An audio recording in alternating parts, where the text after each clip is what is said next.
Nih Ramadan. Ketika kita mau berbuka, ibu-ibu jangan sibuk di dapur goreng terus ya goreng. Bilang sama suaminya, "Bang, ini kan bulan Ramadan, bulan puasa, bukan bulan yokul ini. Bukan bulan makan. Kenapa kita kok disibukkan ketika mau berbuka, istri sibuk dengan itu? Kapan dia berdoa?" "Ya Ustaz, sambil goreng kan bisa." "Ya Allah, sambil berdoa." Ya nggak apa-apa lah. Kalau memang harus seperti itu, fadhol, silahkan. Tapi ingat, orang yang mau berbuka itu waktunya berdoa. Ketika dia hendak makan, dengan nama siapa dia makan? Dengan nama Allah. Bismillah. Allahu Akbar.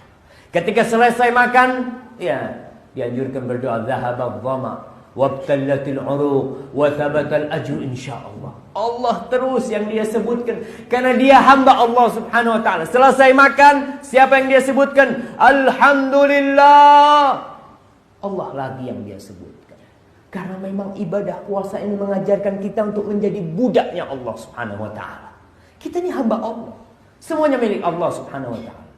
Sebagian orang di saat berbuka itu tidak ikut sunnah. Sunnah Nabi kalau berbuka itu makan dulu rutop atau kurma, baru sholat maghrib. Dalam riwayat Abu Daud begitu. Nabi Aisyah mengatakan adalah Nabi SAW apabila berbuka, beliau memakan dulu beberapa rutop, kurma basah. Kemudian beliau pun pergi untuk sholat. Sunnahnya begitu, Pak. Kalau kita enggak, mau 5 menit lagi adzan, wah di depan kita udah Masya Allah kolang-kaling. Apalagi lengkap, belum lagi yang disembunyiin tadi pagi ya. Masya Allah, pas azan berkumandang langsung habis. Pertama, ini tidak sesuai dengan sunnah Nabi. Yang kedua, secara kesehatan itu bisa merusak ya limpa kita, lambung kita. Karena para dokter pun mengatakan begitu, iya, sahurlah dengan yang manis dulu. Kenapa? Karena yang manis itu menguatkan limpa. Kurma itu manis, menguatkan limpa. Karena bayangkan seharian kita berpuasa nggak diisi apa-apa itu. Sementara kan yang namanya lambung bergerak terus. Kemudian kita langsung masukkan makanan besar. Error tuh Pak. Makanya subhanallah di antara hikmah pensyariatan Nabi SAW. Beliau tidak langsung makan besar. Beliau hanya makan apa? Beberapa kurma dulu. Nah itu sunnah Rasul. Dan ternyata dibenarkan oleh para ahli kesehatan. Benar itu. Itu cara yang paling sehat sudah. Memelihara lambung kita itu. Iya.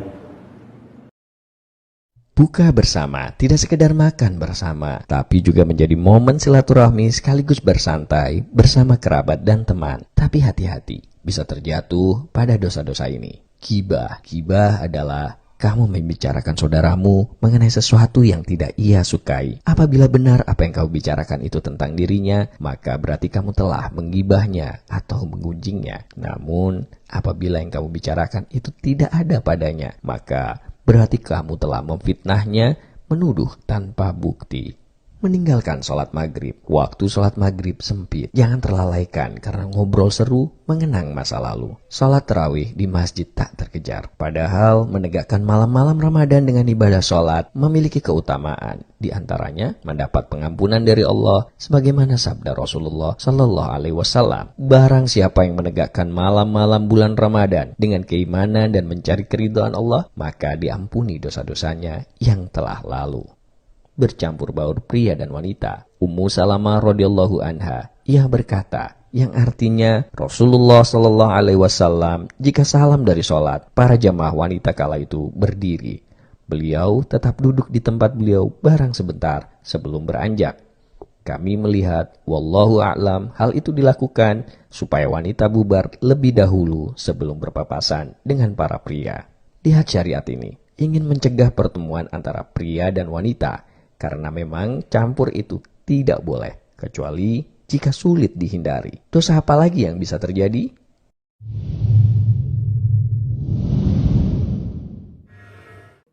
Ada yang sakit mah, Anda jangan menjadi orang yang gampang minta udzur. Minta udzur kepada Allah, saya sakit mah, mending saya bayar fidyah. Enak aja, padahal bisa belum berobat. Saya sudah berobat ke sana nggak sembuh-sembuh, berarti belum pas. Makanya tadi disebutkan, kalau obat sudah cocok sama penyakit, akan sembuh dengan izin Allah. Kalau ada di antara Anda sakit mah nggak sembuh-sembuh, berarti nggak cocok ini antara obat dan penyakit. Dan belum Allah sembuhkan. Subhanallah. Ya, kalau ada yang bilang, saya nggak kuat puasa Ramadan nih. Sudah berapa Ramadan saya tinggal, saya nggak kuat. Ya, saya nggak mampu, katanya. Sebelum bilang nggak mampu, pertama kita tanya, Pak, sahurnya Anda apa sih yang bikin Anda sakit mah? Harusnya seperti ini. Saya sahur itu sudah berusaha, itu sahurnya ya paling cuma rendang, ya, habis itu nasi, ya, habis itu minum kopi, Bukan, cukup sahur Anda, Pak, jadikan sebagai obat sakit mah Anda kuat puasa, kurma dan timun, udah, semangka dan kurma. Untuk kuat puasa gak harus makan banyak. Untuk kuat aktivitas di pagi hari gak perlu ketika Anda gak puasa sarapan harus banyak, enggak. Ya. Anda kuat puasa dengan makan cukup. Anda kuat aktivitas seharian penuh dengan makan cukup. Selesai. Makan cukup itu seperti apa sih? Tidak harus 4 sehat 5 ajib. Ya. Anda cukup dengan apa? Lihat hadis Nabi SAW riwayat Tirmidzi. Bihasbi ibni Adam ukulatin hatta yukimna sulbah. Inilah makan cukup. Cukuplah seseorang makan beberapa suap sampai tulang punggung tegak. Ini kebutuhan makan primer katanya Ibnu Qayyim. Fa in kana la mahalah, kalau memang enggak cukup, ada kebutuhan makan sekunder kata Ibnu Qayyim. Disebutkan Nabi di sini di antaranya apa? Kalau enggak memungkinkan, pengen nambah lagi, dia tetap nafsunya masih pengen nambah, apa? Fa thuluthun li ta'ami wa thuluthun li syarabi wa thuluthun li nafasi. Sepertiga untuk makanan, sepertiga minuman, sepertiga untuk nafas. Nah, ini. Nah, coba mindset Anda rubah. Besok-besok mau masuk bulan Sya'ban misalkan, atau mau menjelang Ramadan, biasakan sahurnya cuma kurma. Atau kurma dan semangka, kurma timun. Coba latih diri Anda. Biinilah sakit mah pun ikut hilang. Ada seorang ibu-ibu usia 90 tahun.